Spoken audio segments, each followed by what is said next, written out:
Donald Trump continues to lose case after case in federal court. His cover-ups, his criminality being exposed. We'll break it all down on Legal AF. So Donald Trump, of course, suing everybody for $10 billion, sues BBC for $10 billion, sues the IRS and the Treasury Department for $10 billion. All the $10 billion lawsuits are backfiring in his face. In that lawsuit against the BBC for something about January 6th that Donald Trump's whining about, Donald Trump's refusing to turn over all financial records in discovery. Surprise, surprise, when you stand up for Donald Trump and you do aggressive discovery and litigation, Donald Trump backs down. We'll break down what happened there. We'll talk about Donald Trump's ballroom backfiring in his face, as well as he ripped down the East Wing, and he now is arguing that he should be able to tear down the Statue of Liberty. The argument that Trump's DOJ lawyer made is that even if conduct by Donald Trump is obviously patently unlawful, this was the argument, as long as we do it quickly and get it done before you bring us into court, then there is no basis for anybody to have standing to sue us. So we ripped it down so fast that the lawsuit happened afterwards, thus no standing is the argument. A court of appeals judge literally said, so that means tomorrow you take down the Statue of Liberty, nobody can sue you for it, there's no remedy. Trump's DOJ lawyer said, yep, that's exactly what I mean. As I mentioned, there was that $10 million lawsuit that Donald Trump filed against the IRS and the Treasury Department, which he then dismissed, and then not informing the judge, created a $1.8 billion slush fund for January 6th insurrectionists, and then entered into a settlement agreement with himself and Todd Blanche, his acting attorney general, who he wants to be his attorney general, waiving all tax liability against Donald Trump through forever, basically. And Donald Trump's now arguing, well, look, this should not even be going before the courts anymore. It's non-justiciable because just trust me, bro. Just take my word. I'm not going to be doing the fund. So just ignore the whole lawsuit and the whole deal I did with Blanche. Why would you even sue me about it to ask what was really going on? And I don't know, maybe get discovery about the communications that were taking place. I don't want to do any of that. We'll break down what happened there and talk about the cover-up. The transcript of Pam Bondi's, quote, informal interview with the House Oversight Committee was released at the end of last week. You may not have even heard about it if you weren't watching the Midas Touch Network. We went through all 111 pages, and I just want to share with you my perspective of why I believe this was the most obstructive thing I've ever seen. I don't want to even call it a deposition because it wasn't under oath. It wasn't before a camera. And on every major question about Donald Trump and Trump's knowledge of Epstein, Trump's cover-up of the Epstein files, the Trump regime's cover-up of the Epstein files, searches about Donald Trump in the Epstein files, the answer was either executive privilege, I will not answer, it predates my time as Attorney General, or I do not recall. No wonder they didn't want that on camera, but we don't want this to be erased from history, so we're going to tell you what went down. We'll cover that and more on Legal AF. Let's bring in Michael Popok, who's in Philly. Popok, what you doing in Philly, and how are you doing? I'm doing great. Good to see you and our audience and everybody in the Midas and Legal AF Nation. I'm at Netroots Nation, which is a collective of organizations and entities that are committed to democracy, to the protection of the right to vote, to women's rights, to abortion rights, all getting together with panels and other things. I've been honored to be able to interview, and I'll be able to talk about some of it here, Representative Summer Lee of Pittsburgh, Congresswoman Lee. She was in the room for the Bondi statement, informal statement, whatever that was supposed to be. And I'll be putting that video up as a programming note probably Monday or Tuesday of next week. But I know what she told me. And I just interviewed Representative Jamie Raskin, who, by the way, on your point, and I love the fact that he did it with Todd Blanche's name, he's just created an anti-super pardon law, an act, a bill that he's proposing. It's called the Blanche Act. It stands for Block Lawless Agreement to Nullify Corrupt Handouts and Emoluments Act, BLANCHE. And as he reminded me, that attempted amendment of the settlement, the day one, May 18th, they create or try to create the anti-weaponization fund on Todd Blanche's signature as a purported compromise of a legitimate lawsuit between Donald Trump and his own Internal Revenue Service. On May 19th, Blanche tries to amend by himself. Can you imagine, Ben, if you and I settled a case and the next day we decided to amend it by ourselves without the other parties, which of course reinforces that this was an entirely collusive conspiracy between all of these parties controlled by Donald Trump. And it's not just an exoneration of tax and audit exposure. It's for any crime that the Trump family may have committed from the time the settlement agreement was executed, looking backwards. So it is the get out of jail free card if it's lawful and not successfully challenged in the courts. It is the one open spot, the one blind spot after the Supreme Court made its immunity decision that gave Donald Trump all of this criminal immunity. The one opening has now been closed by Todd Blanche. If this doesn't disqualify him from being confirmed to be the Attorney General, this nation should go up in arms and protest. Right. It's not surprising as Donald Trump sees accountability coming in the midterms. He wants his criminal defense attorney, guy who was representing him when he was convicted on dozens of felony counts, to be the AG, because he's literally his criminal defense attorney. And it's not a surprise, knowing what Donald Trump does and how he behaves, that he wants Bill Pulte, some trust fund guy who's not qualified, nor has any background in intelligence, which is required by the statute if you're going to lead ODNI, the Office of the Director of National Intelligence. The statute literally says you must have extensive intelligence background. Not only does Pulte not have extensive intelligence background, he hasn't passed any intelligence background checks. He doesn't even hold a security clearance, NBC is reporting.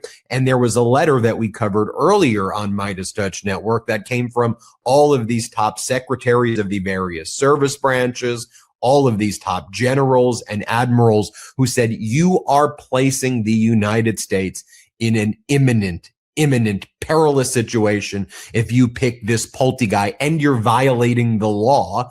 And Trump says, well, I just want Pulte to be acting. He's not going to be permanent, because Trump knows he'll never be confirmed. But even then, the statute basically doesn't provide for like an acting.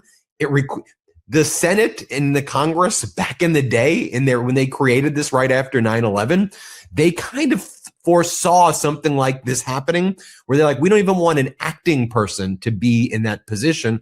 So it has to actually go to the deputy, and the deputy has to be Senate confirmed.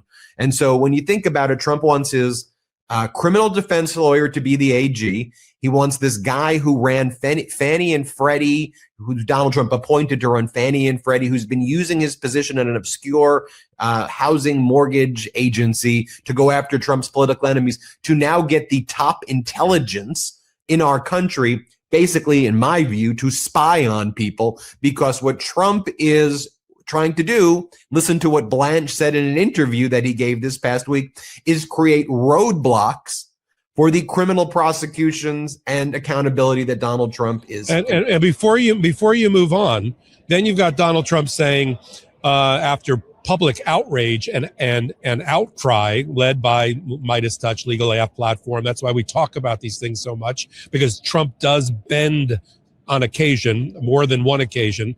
And when we all came out and said, Bill Pulte is not only obscenely unqualified, but as you pointed out, he's statutorily banned and barred from taking the spot. He said, oh, no, it's going to be temporary, just long enough for him to do all the firings effectively that I want him to do within the intelligence community. See, Donald Trump has hated the intelligence community of this country, and therefore has undermined our national security, because he blames the IC, the intelligence community, and all of its constituent parts, whether it was John Brennan at the CIA or Comey at the FBI or any of the rest of them, for driving him crazy about Russia collusion.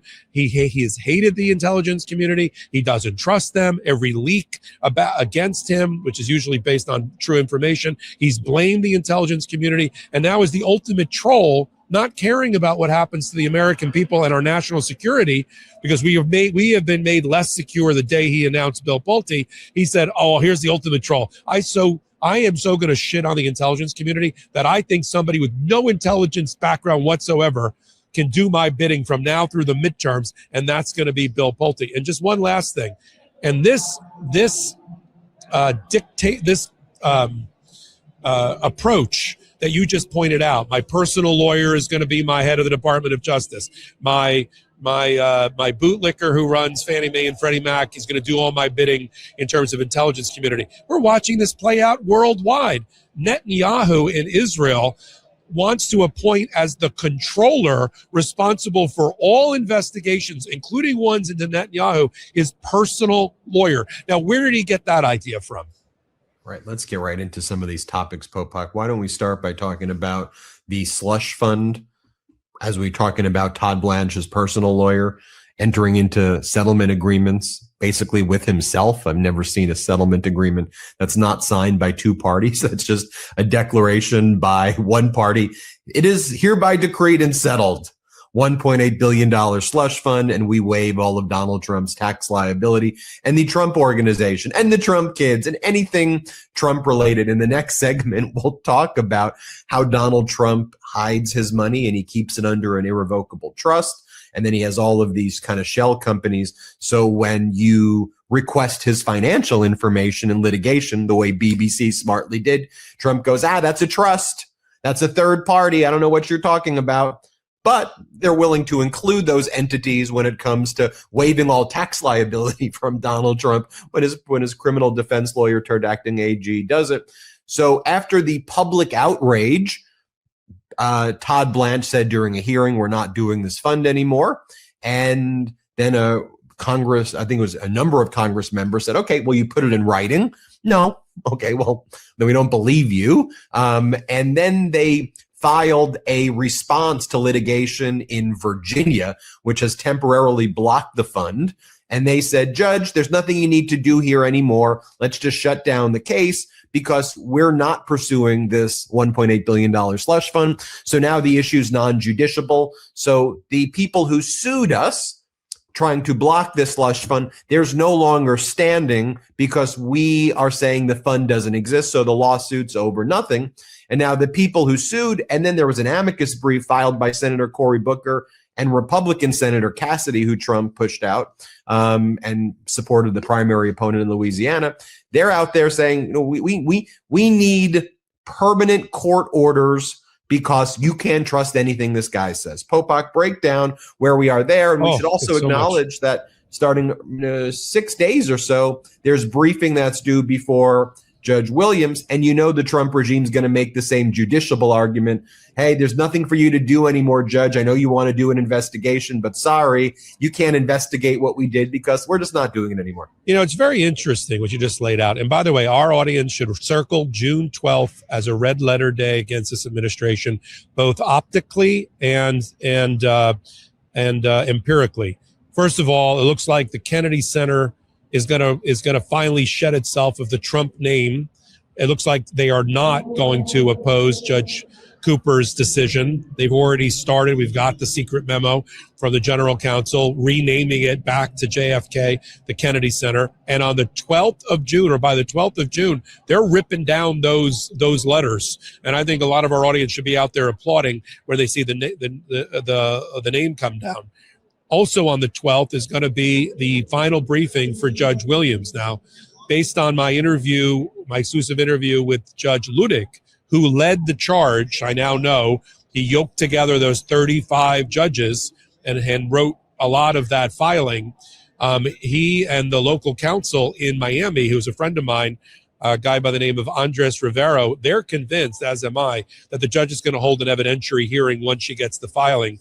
And I'm going to try to get into the room for that hearing. What's at stake on a week from Friday is now the Department of Justice, the IRS, Todd Blanche, and all are going to have to answer to Judge Williams about whether there has been a fraud on the court in the original filing of the lawsuit, the subsequent settlement of the lawsuit, the use or the court being used as a pawn to give an imprimatur of legitimacy to settle the case, to then empower the Department of Justice and Blanche to use the judgment statute or the judgment fund to compromise claims that were illegitimate from the very beginning.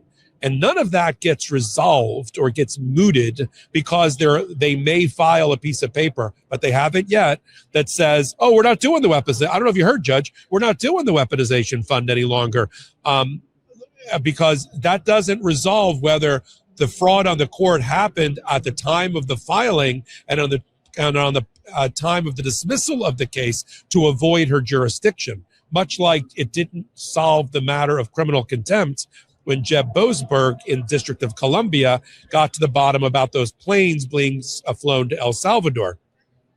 There's multiple cases going on in court about this anti-weaponization fund. The first one to block it over a week ago, Judge Brinkema in the Eastern District of Virginia. She blocked it administratively until she gets her filings in order by that same week on the 12th. In the meantime, Judge Leon in the District of Columbia, the ballroom judge, has a case who he set up briefing there about setting up his own injunction. And his case involves two Jan 6th officers who brought a case against it as well. Last night, before we came on the air, the Trump administration filed papers with both judges. And let me tell you what wasn't included: a sworn statement or affidavit by Todd Blanche under oath that the weaponization fund was dead and that a stake had been put through its heart and this zombie had died. No. Instead, they said, Judge, you watch TV, right? This is my artist rendering. Well, when Todd Blanche earlier in the week, and we had this on Midas and Legal AF, while he was giving some testimony to a congresswoman from New York, he said that the fund is dead. So that's it. It's not under oath. It wasn't under oath to this judge, and certainly did not address at all the things that are missing from the filing. Is what about the next day attempt to give Donald Trump and his family complete immunity from all prosecution, including IRS and audits for the last 16 years? What about that? And what about the fact that Donald Trump continues to talk about the fund as if it's something he wants to see pass? And the fact that the Republicans, they called it in their filing last night, Ben, this is a political issue to be decided by the political branch. Well, the political branch doesn't seem to have the political will to oppose Donald Trump and pass a bill or an amendment that would declare that the fund is dead. So no, forgive us if the courts are not going to accept at face value Todd Blanche, former private lawyer, his declaration that just watch the video, Judge. I said it out loud. That should be enough, right? Everything done here, and you don't have any more jurisdiction as a result. They did not file that paper with Judge Williams. Now, whether they weave that into their paper that they need to file by Friday is yet to be seen. So while all of that is going on, and they're being tied down in court, the question is are the politicians, are the Democrats going to be able to force the Republicans to vote up or down on that particular amendment, the one about the exoneration of Trump and his family, and on the settlement fund itself, because they've been running to avoid being tagged with that liability. It's radioactive for them, but they also, every time there's a vote, and you covered it well on Midas, they find a way not to vote it down. So where is it? Is it political, or do courts have to step in? So we'll have to see what do you think Judge Brinkema is going to do, or what Democracy Forward, and I'm going to bring on Sky Perryman to talk about it. What are they going to do in their filing to oppose this argument that the courts have no more jurisdiction because, see, no more fund? I think two different things are going to happen in the different courts. In Brinkema, I think they're going to say, okay, enter into a stipulation that confirms it in writing.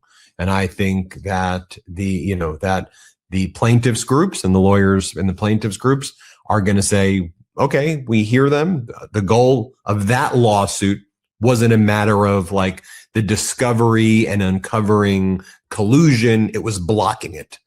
They say it, so let's do what we do in every other case. We've prepared a permanent order that they should not oppose. So here's our proposed order, and they'll just lay out the proposed order, which confirms the temporary order, and they should basically have Blanche agree to stipulate to it to show that that's truly what his position is. Absent Blanche doing that, the court should enter into the order if the parties don't stipulate to it. I think that's what happens there. I think you then go to the Southern District of Florida, where the Trump regime DOJ will make the same argument. No standing. Judge, you said there wasn't standing. We agree. And now it's not judiciable. So you shouldn't really look into this thing because we're not doing the fund anymore. Well, that doesn't acknowledge the fact that there's still another thing tied to it, which Judge Williams pointed out, this other settlement, this waiver of audits against Trump for tax evasion and Trump's family. Not just audits, all criminal liability. A waiver is a waiver of everything. And then so I think the judge is still going to say, well, I now need to, under a Rule 11 sanctions analysis, the way we're seeing federal judges in Rhode Island and across the country using Rule 11 and sanction analysis, should I be making state bar referrals? Should I be making criminal referrals? Because, you can't just say, hey, we tried to rob the bank. We took the money from the bank and then we returned the money once we were caught. So it's non-justiciable, right? You can't do anything anymore. And I think the judge is going to say, it wasn't the bank. This was the court. You used the court to commit the crime or to commit the unethical behavior.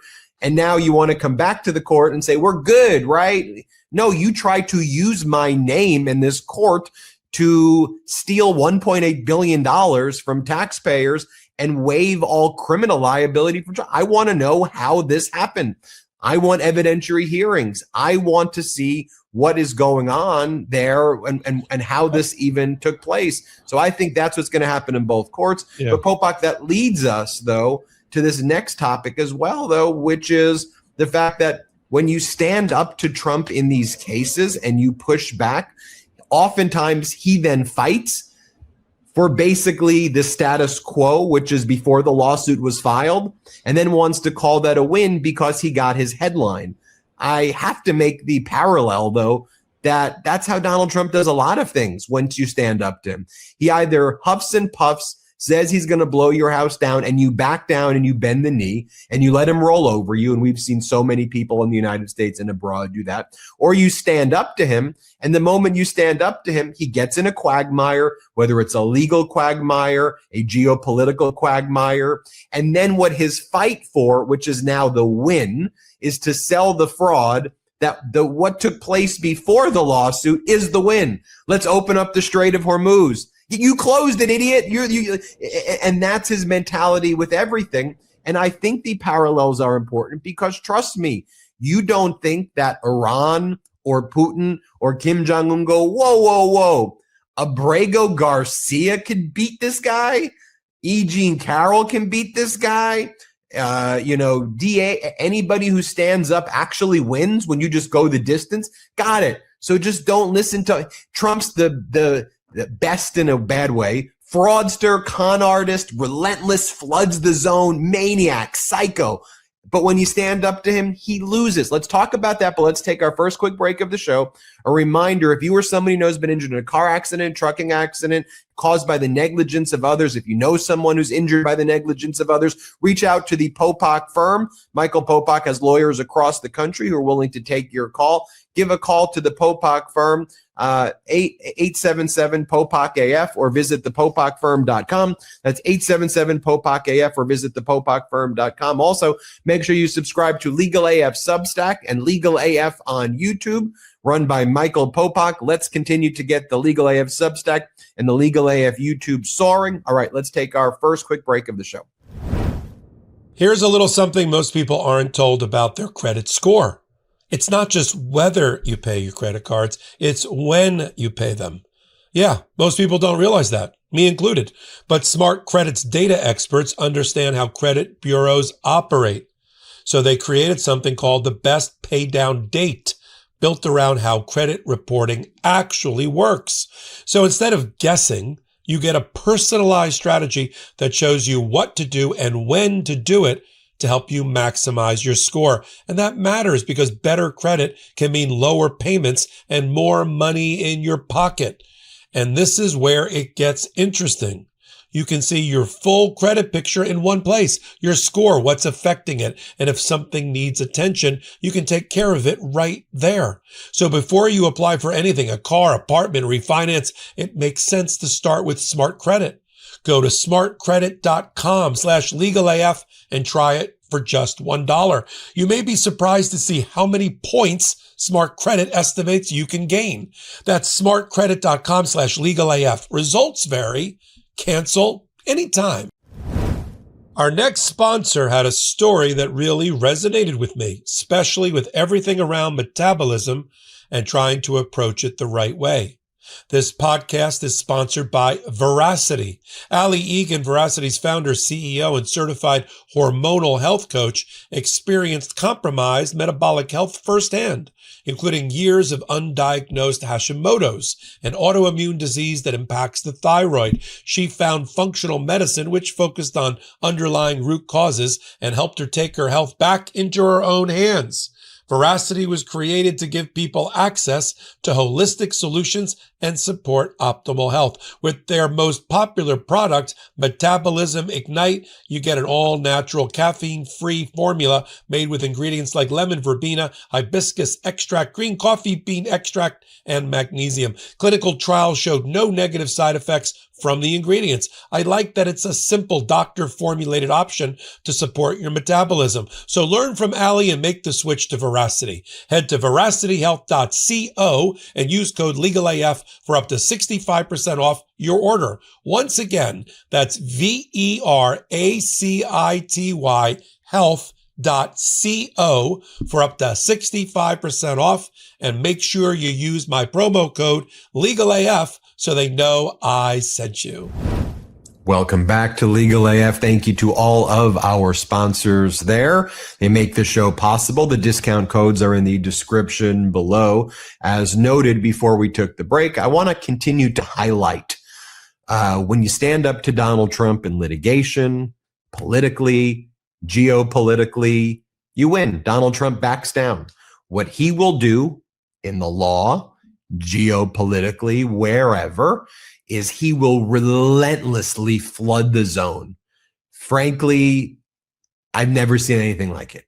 And he can convince his own kind of kamikaze army, if you will, whether it's kamikaze lawyers or kind of kamikaze cabinet members, whoever. He convinces lots of people to not just throw away their reputation, throw away their lives.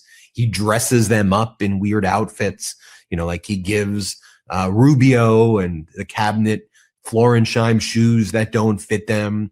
He acts like they're like children that he abuses. It's a very, and people get sucked towards that. And weak people, the whole thing is really weird, but he'll flood the zone. He's able to, the media is entranced with the guy. They'll lie for him. They'll become his stenographer. And it's just a barrage, and it never stops. And he doesn't forget about things that even happen ever. Like he'll still be talking about 2015 and 2016, even more than he's talking. It's 2026. It's deranged.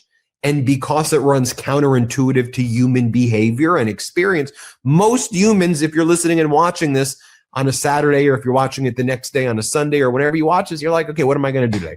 Maybe I'm going to go see a movie. I want to read a book. I want to see my grandkids or see family members or do something or go to a hobby or go to a sports game or whatever it is, watch TV, and then it's like, when somebody just relentlessly blah, blah, blah, blah, blah, blah, blah, blah, blah, at some point, a human reaction, maybe at first you fight, stop, I'm going to stop. And it's like, all right, fine, what do you want? All right, fine, just whatever, do it.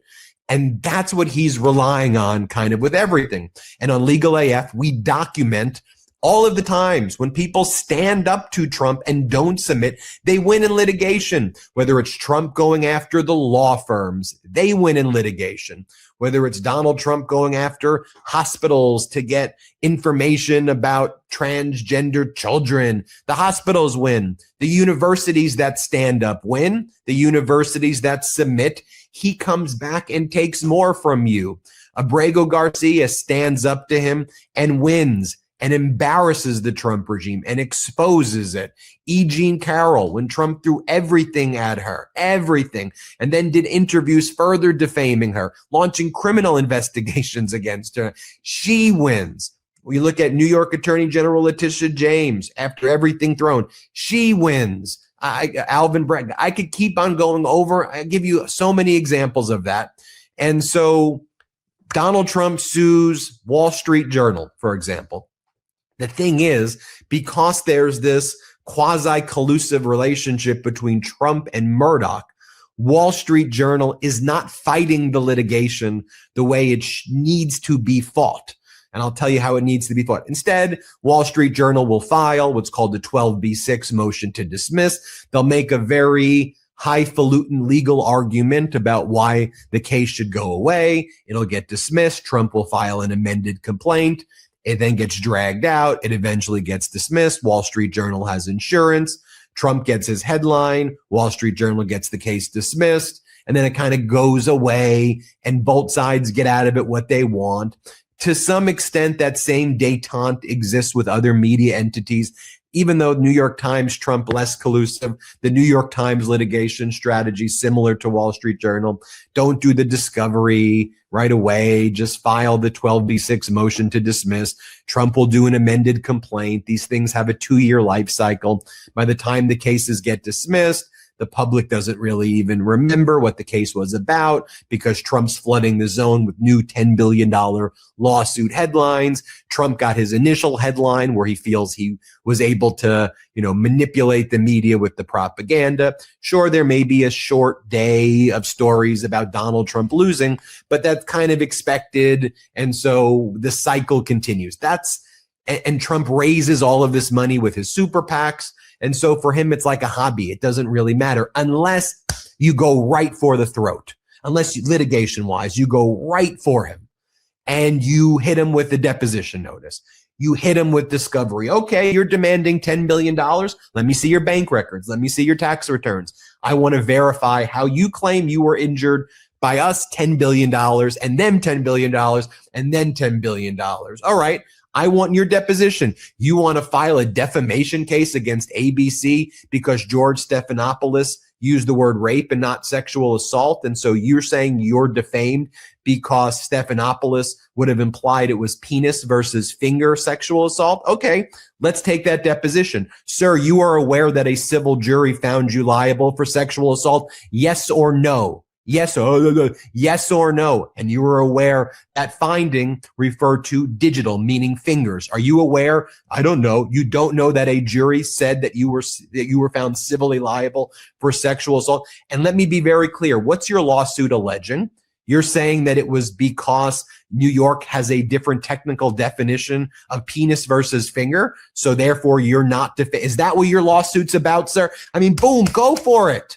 Go for it. And then say, let's talk about your past. Let's talk about your Epstein relationship. Let's sit down. Let's go through it all. You said he was a great guy. Was he showing up to Mar-a-Lago and getting massages? When you said that Jeffrey Epstein stole Virginia Giuffre, what'd you mean by that? He stole her from you? What is that referring to? You were aware that she was a victim of Epstein, right? And at that time, were you aware of that, sir?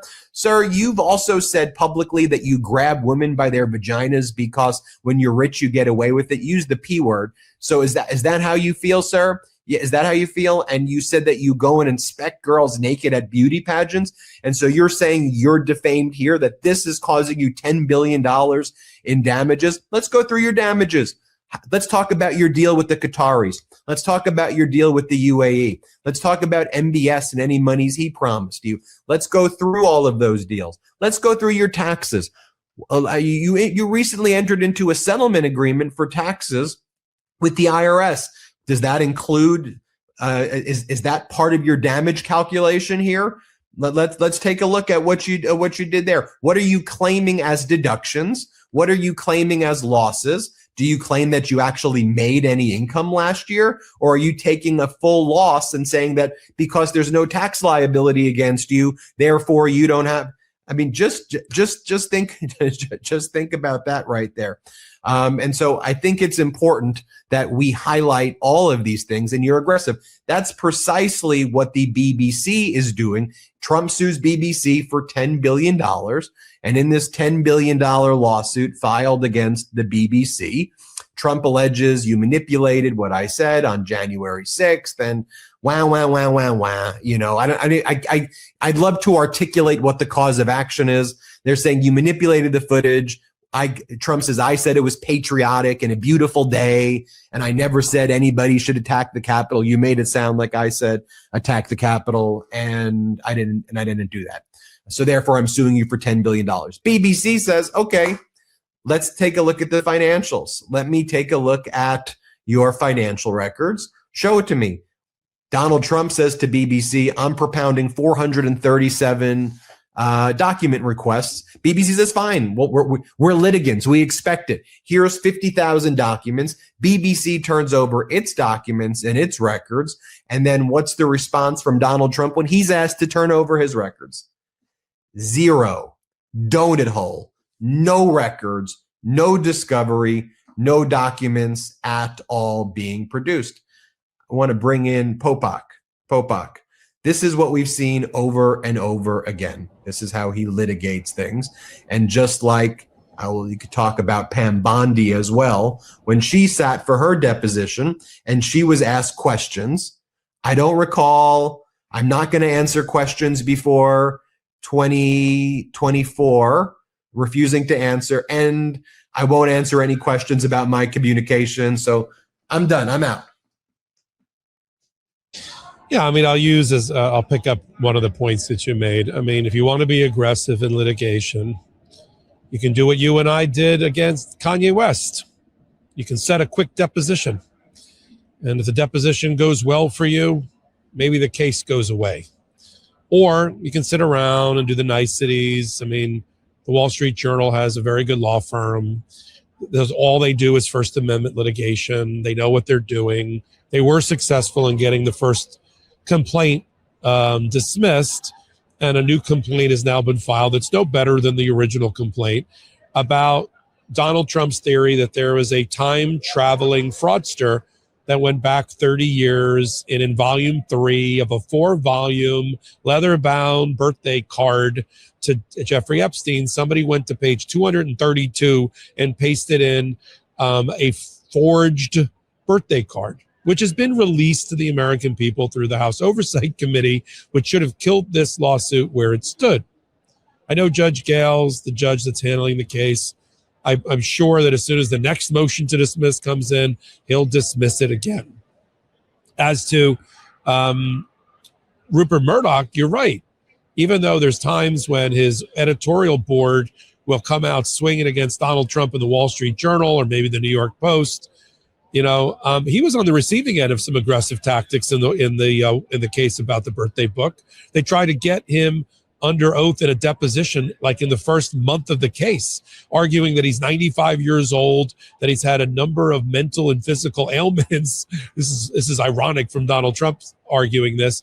And then they compromised and decided not to take those depositions until all the motion practice was over.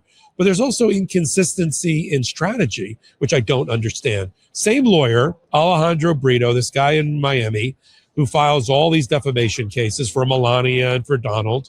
In the Wall Street Journal case, he agreed not to go forward with depositions and discovery until the motions to dismiss were fully resolved. But in the case involving the BBC, for another $10 billion, they didn't agree to stop discovery, and now are complaining that the BBC is fired back with 47 subpoenas, including to the Trump family, cabinet members, Jack Smith, special counsel, because they say in order to defend themselves, they need to prove that Donald Trump fomented the violence on Jan 6th. Because this was about a 12-second clip that the BBC, not even the BBC, a subset of the BBC, a channel that doesn't even show up in America. You have to like hack your way to go get it illegally. And on this little watched sub channel of the BBC, they ran a 12-second clip where they cut and pasted, Trump went on for an hour. They cut and pasted the beginning of the clip, the ellipse speech, and the end. They put it together, and Donald Trump said, "Oh, that made me look bad." They said, "All right, well, it made you look bad. You say you have $10 billion worth of professional reputational damage.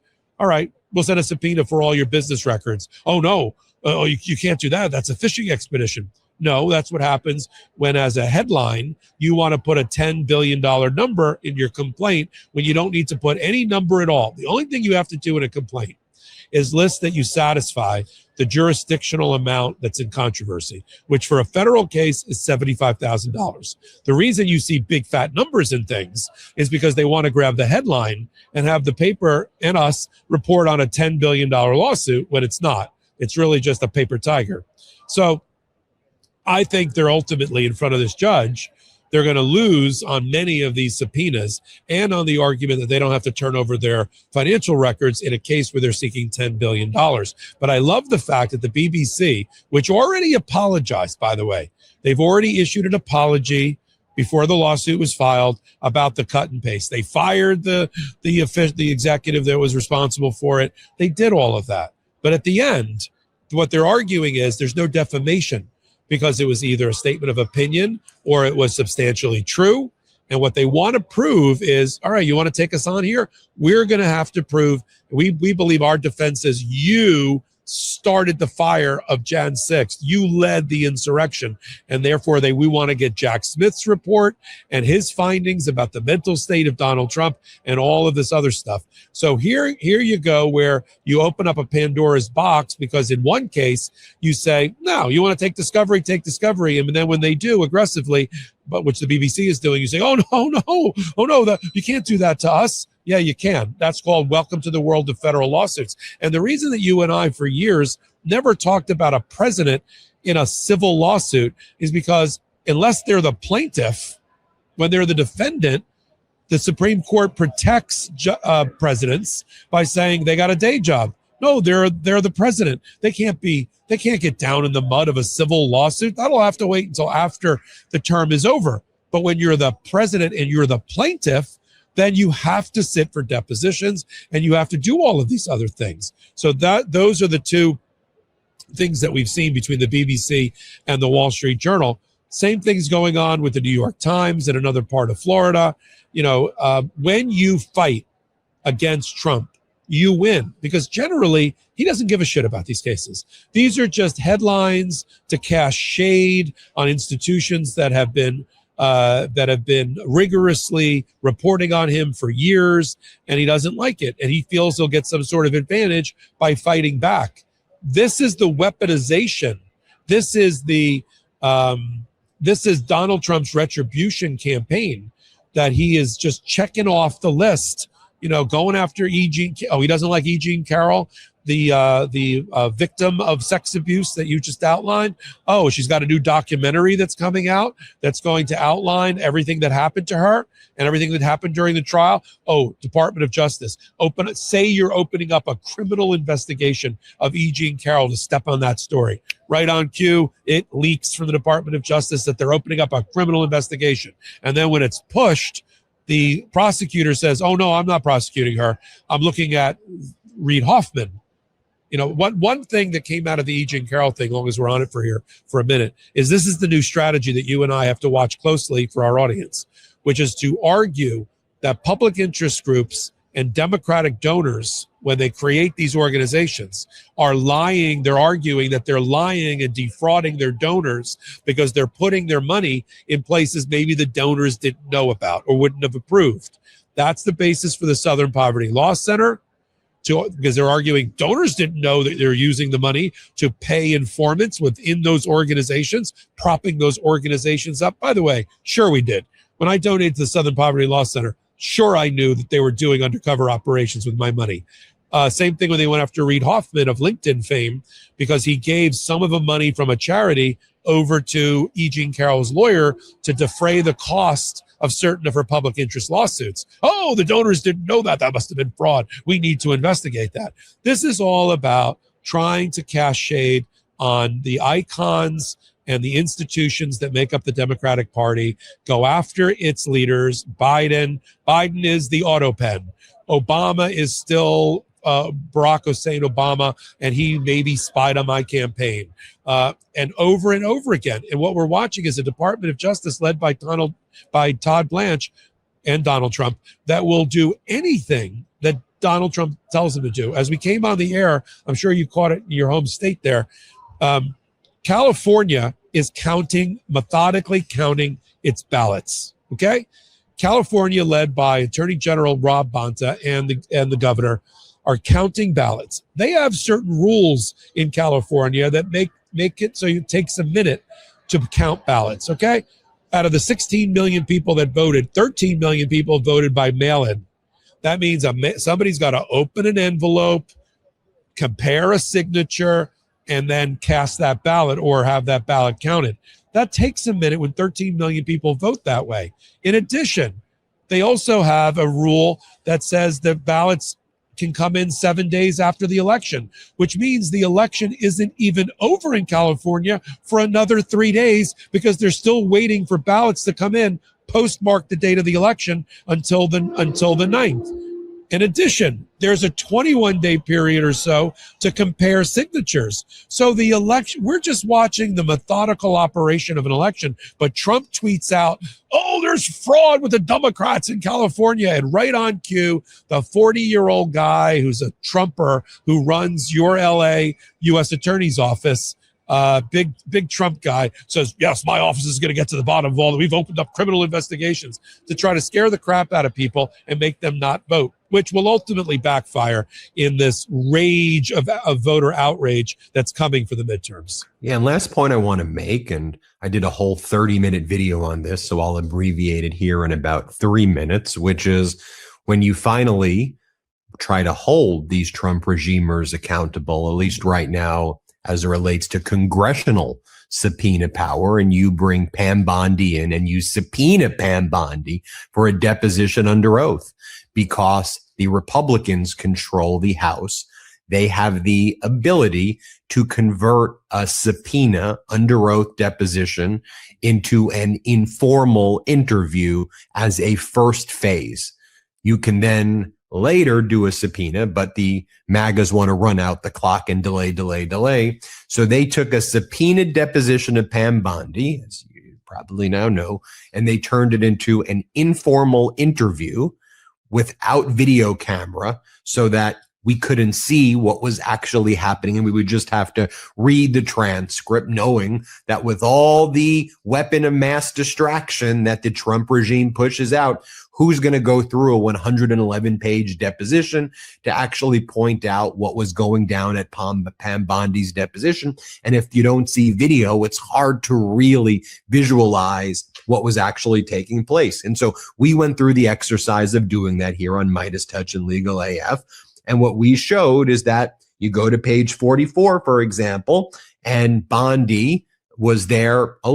She was there without a lawyer, except a DOJ lawyer was there, Harmeet Dillon, making objections on behalf of the DOJ and then instructing the witness on behalf of the DOJ, Pam Bondi, not to answer questions. And so you'll see here, Harmeet Dillon says, you're not going to dictate the objections that I make, but you can ask your questions, and I will instruct the witness to answer or not accordingly, because she is here on behalf of the United States Department of Justice, because her testimony is concerning that time. Then the lawyer for the Democrats says, okay, I want to show you this email from 2019, which is redacted, and it lists 10 individuals, co-conspirators of Mr. Epstein. Who are those individuals? DOJ. She's not going to answer that question. Miss Bondi, are you refusing to answer the question? And then they don't answer the question. Then later on, what is your understanding that Trump was aware of Jeffrey Epstein or Ghislaine Maxwell? So it says, during your tenure did Trump direct you or any of your subordinates to take any official action relating to Epstein or Ghislaine? Answer: I'm not going to discuss any conversation that I've had with the President of the United States. Okay, why? Basically, privilege. Question: and you or your counsel can elaborate what the privilege is? We're not going to get into any conversation that the former Attorney General had with other senior members of the executive members of the White House and the immediate staff of the president. That's covered by privilege. And this is a voluntary This is a voluntary interview. And so the assertion of privilege is not even legally required. So it's just a choice that you're going to answer or not answer. And then she doesn't answer the questions. And then as you go later on to this deposition, it says, what I'm asking you, this is Congressmember Subramanian, says, what I'm asking you, though, is before the release of the Epstein files, during the process of releasing the files, Ms. Bondi, was there any effort to look through for President Trump's name or any other administration's officials before you released the files? Ms. Bondi: I don't recall. Are you aware of an effort to do that? I don't recall. I'm just asking, was there any effort to look for Trump's name or anybody before? I don't recall. I don't recall. I don't recall. So the trick was, or the technique was, anything 2024 or before, I'm not answering. That's not within the scope of the deposition. That's actually not a deposition. It's an interview. And so during the interview, I'm not going to answer if it's within the scope and it's about Trump or the administration. So I won't answer those questions. And if you manage to ask me a question which falls out of those two buckets, I don't recall. And that should piss you off no matter what political party you're from. And so when we come back, Popok, I want you to talk about what's also pissing the people off right now is when the Trump regime lawyers go in and they say a version of this, which is once we break it, once we destroy it, there's nothing you can do about it. And the judge goes, so like you're saying tomorrow you can destroy the Statue of Liberty and no repercussions? Yep. I want you to talk about that and what's going on with the Kennedy Center when we come back. A reminder, if you or somebody knows has been injured in an auto accident, car accident, trucking accident because of the negligence of somebody else, and you need a lawyer, reach out to the Popok firm. They're representing Legal AF listeners and viewers. Call 877-POPOK-AF or visit thepopokfirm.com. They've got lawyers and staff across the country. The consultation is free. Don't be shy. Reach out to Popok. And in case you didn't get the number, it's also in the description below. Also, make sure you subscribe to the Legal AF YouTube channel and the Legal AF Substack. Let's continue to grow those channels. Legal AF Substack, Legal AF YouTube. All right, let's take our last quick break of the show. We'll be right back. Oh, I'm excited to tell you about the world's #1 expanding garden hose and their brand new product, the Pocket Hose Ballistic. Look, I'm tough on hoses. I drag them across the driveway, yank them around the yard, and somehow they always kink or leak.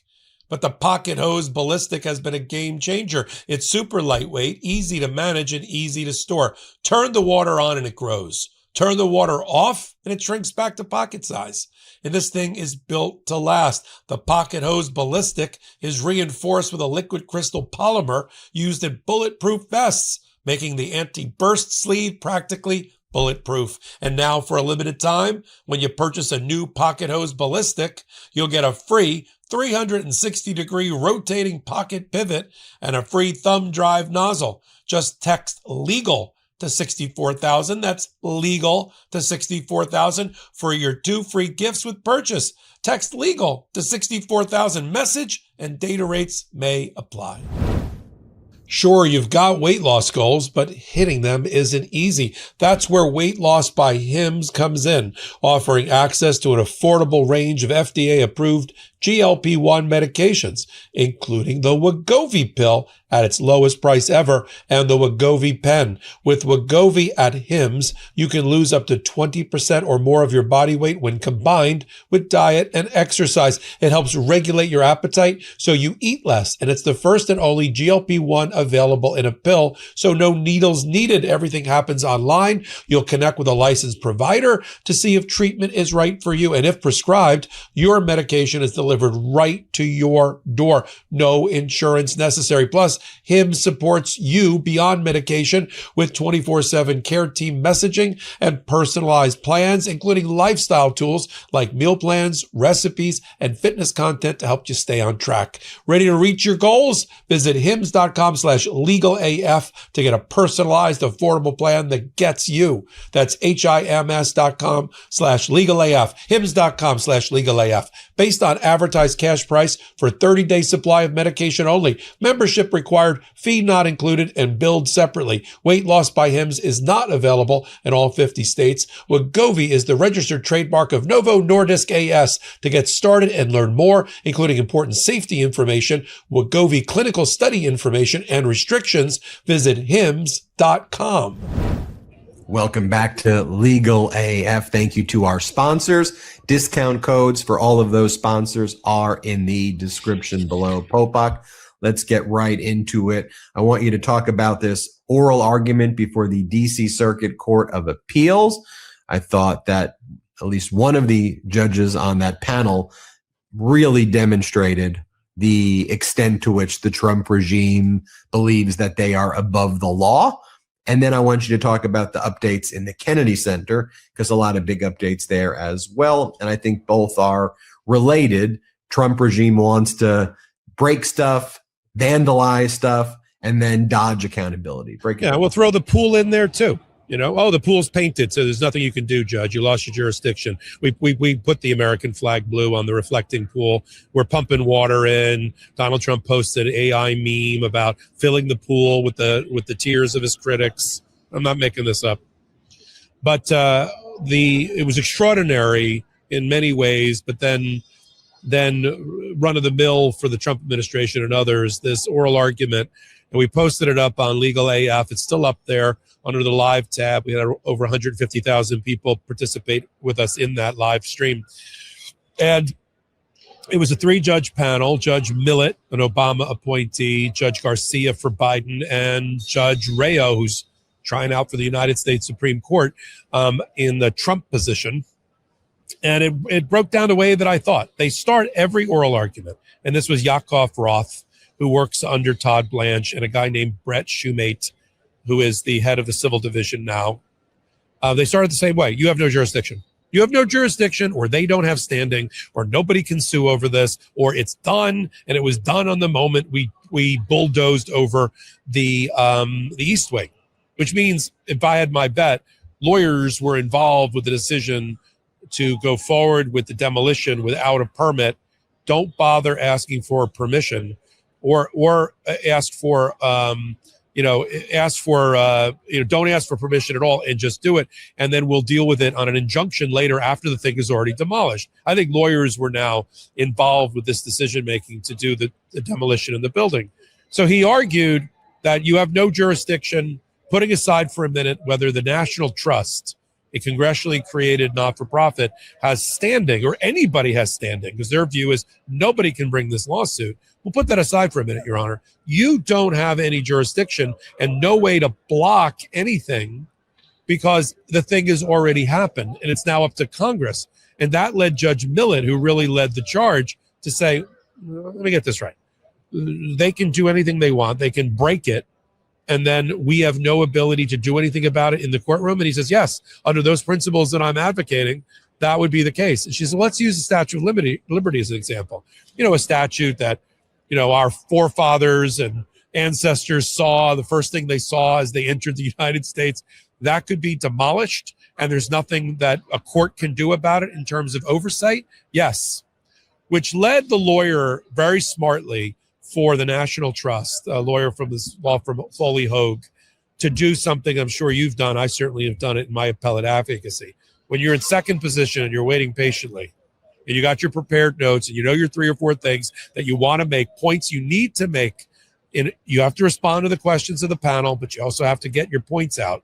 And you're sitting there and you're taking notes off of how the case is being presented, off the briefs during the oral argument.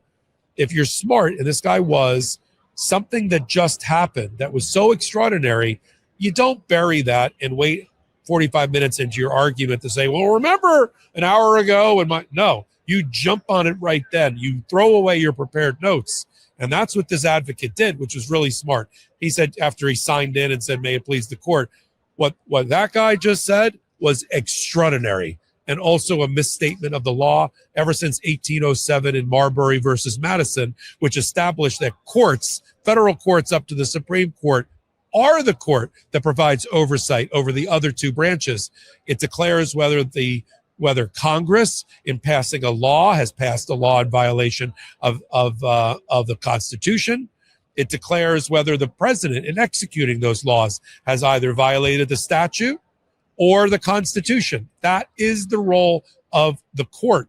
And so he spent a fair amount of time re-empowering the court, or at least supporting what Judge Millett had said, which is you do have the power, you do have the authority, because the issue that was, just to clean up the procedure here, the issue that was up for grabs at this particular hearing was whether they were going to continue to, whether they were going to block the construction of the ballroom below ground and above ground for the duration of the appeal. So let's call it 6 to 8 more months up to the United States Supreme Court, or they were going to allow it to continue to build while they considered the appeal. That was the issue. Now, going into the hearing, they had already lifted the injunction of Judge Leon, frankly, because it was only a month, and this is a 2.5-year project. So they were like, all right, well, just continue below ground. We'll deal with it at the hearing. But now Millett is expressing, and you heard it in her questioning, that if I let you continue to build, you're going to come back in here and tell me, too late. It's up. Billions have been invested. Millions have been spent. Security is at risk. And maybe we need to preserve the status quo by blocking you. Now, in terms of the injunction, courts have to look at 3 or 4 things. First thing, they got to look down the road under the hood and decide whether the party asking for the injunction is likely to succeed on the merits. Who's going to win on the last day of the trial? Is that the National Trust or is that Trump? They also have to decide whether an injunction is necessary because money is not going to bring back the East Wing. You know, it's irreparable harm and inadequate remedy of law. And then balance of interests between Trump saying, I need it because I keep getting shot at, and the National Trust saying, where did my East Wing go? And so the way that Judge Rayo, who of course is trying out a Clarence Thomas clerk, who got sworn in by Clarence Thomas, who is trying out, it's an open secret in Washington, she wants to be on the Supremes. She is not going to ruin her audition by ruling against Donald Trump on the ballroom. So she went after it in 2 ways. One, National Trust doesn't have standing. Nobody has standing. You don't have a unique type of injury that would justify you coming into this courtroom and asking us to do anything. In fact, nobody would under their view. And they had a lot of this ridiculous, everybody was listening to it on Legal AF, this ridiculous back and forth about, well, if you stand at a certain angle, you wouldn't have to see the ballroom. The judge was like, is this like when you put your thumb up and you block the moon? What are you trying to say? Like, the ballroom is 90,000 square feet, and it totally overwhelms the look and the dimension and the artistic and the architectural features of the White House. It dwarfs it. What are you saying? She gets to stand. If she stands at a certain angle and looks back, the National Trust person won't be seeing that's not the issue. The issue is there is no more East Wing. She wanted to see an East Wing, and she doesn't any longer. And what can the courts do about it? The first argument is standing. The second argument is balance of equities, where Judge Rayo said, basically, it's national security versus she's taking her dog for a walk. I mean, that's as they try to minimize the standing argument. My prediction, I believe that at an exquisitely timed release, I'm hoping July 3rd or July 4th, a month from now, right on the birthday, you're going to get a 2-1 decision. I think it's going to be Garcia and Millett blocking the construction of the ballroom. Trump can then go run to the Supreme Court and try to get it unblocked. And then and then Rayo's going to be in dissent, talking about no standing and the balance of equities is not in their favor. And then it's going to be up to John Roberts first. Here we go again. And the shadow docket, without a proper record, having been fully developed, and with only 2 briefs and no oral argument, making a decision about the ballroom. And if they decide to let it continue, it's going to continue. It's going to be, because once it's up a year from now, a lot of that structure is out of the ground.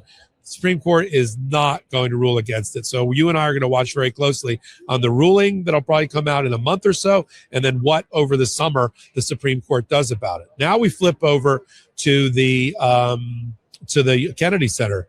This one's sort of interesting. I guess even Donald Trump knew he wasn't going to be able to get away with that, scarring the legacy of JFK. And it's the only living memorial to JFK in D.C. is the Kennedy Center, created in the wake of his assassination, forevermore under the organic statute to bear only his name. And Trump slapped his name on it. And so after the Judge Cooper issued a 94-page decision last week that Donald Trump railed against, like, it's a leaky piece of shit. I'm the builder. If you don't like it, I'm throwing the keys back to Congress. And then going after Judge Cooper's marriage. I mean, just so depraved and disgusting. But in a secret memo, not that we got our hands on and Politico got their hands on, the general counsel for the Kennedy Center has formally announced that they need to take the name off the building and off the stationery and the website and the emails.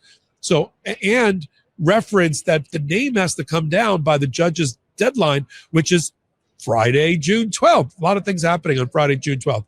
And I thought, well, they're going to appeal that, right? No, they just filed last night. I have a video up on it on Legal AF. They just filed last night a joint report in which the lawyers for the Department of Justice and the Kennedy Center said, we're not opposing the name change. We're considering our options about the judge's ruling, the second part of the ruling, which was we can't shut down the Kennedy Center for 2 years so that Donald Trump won't be embarrassed by the fact that he can't get anybody to perform there. To remediate and repair. We won't shut down the Kennedy Center for 2 years, but they didn't say that in the memo. They said the judge did not order that we can't shut down. He just said we needed a better record. That's not what the judge's order says. The judge preliminarily enjoined any shutdown and lack of programming at the Kennedy Center for the next, until there is a proper decision made on a proper record with the participation of Representative Joyce Beatty, who's a congresswoman who they barred from the room during the vote. She's back in the room voting, and now they're going to have to make a better record. So when I read that, I'm like, well, where is the reference to the name? Nowhere on the docket and appeal. They haven't rushed. I mean, they could between now and a Friday, but I don't think so. I think this name is coming down, much like when Saddam Hussein's statues got pulled down by horseback in Iran. Why do you think he's, if I'm right, why do you think, Ben, he's relenting on the name? I don't know. I think we need a little more data there. What's your suspicion?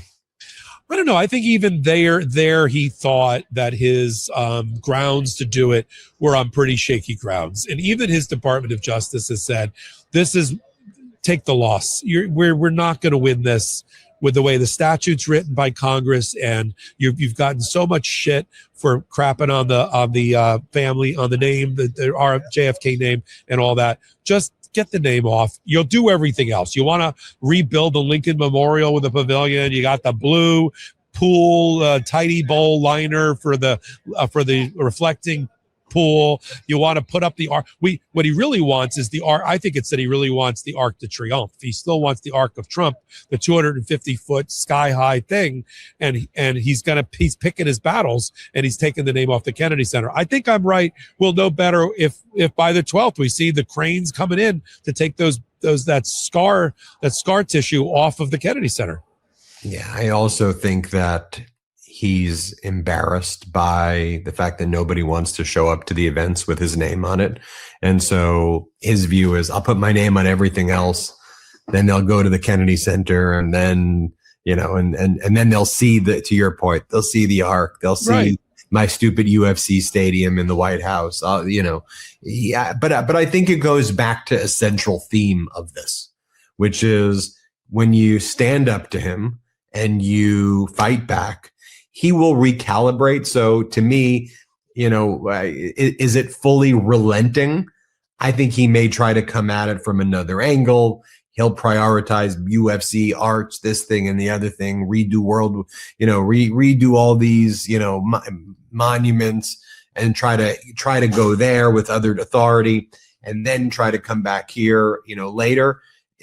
Nothing's ever done until it's done. I mean, this is a guy who, while he speaks with Putin on a regular basis, removes oil sanctions against Putin, sends the ballroom guy, one of the people on that commission that approved the ballroom, to show off the ballroom in the St. Petersburg Economic Forum.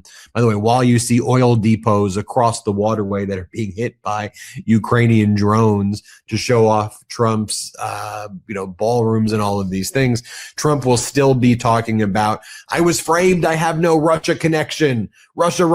It's like, dude, your guy's in Russia right now showing off the ballroom. Putin was in Alaska. But this is his, he will, it's like the zombie movie. And sometimes I refer to kind of the MAGA movement as the zombification of these humans, when it's like when they start parroting things that are untethered to reality. And sometimes I know our audience, and you probably feel like this, like, am I in the zombie movie and I haven't been bitten yet? And I'm like trying to understand how these people are talking about these things as though they're semi-normal, and this is like the craziest behavior imaginable. But like, how in the movies, like, you get rid of them and they come back.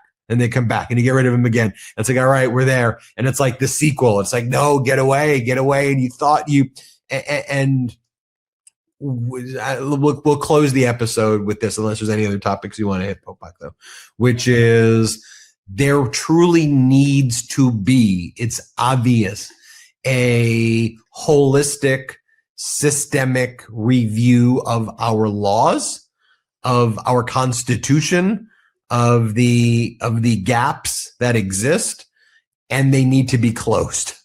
And the loopholes need to be closed. So many of our laws, and certainly our Constitution, rely on faithfully executing those laws.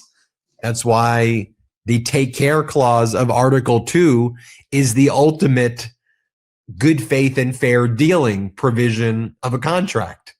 That we say it is the law, it is required that the executive branch take care that the laws be faithfully executed and the Constitution be complied with, and with loyalty, with the oath that you take, because the Constitution doesn't spell out everything. Laws don't spell out every permutation, but you have to faithfully execute the spirit of the law. And when you don't do that, you then have to say, well, how do we change this? How do we avoid this? There needs to be constitutional amendments preventing absolute immunity. There needs to be term limits and massive reform in the United States Supreme Court. There needs to be a whole set of laws that very specifically restrict executive action.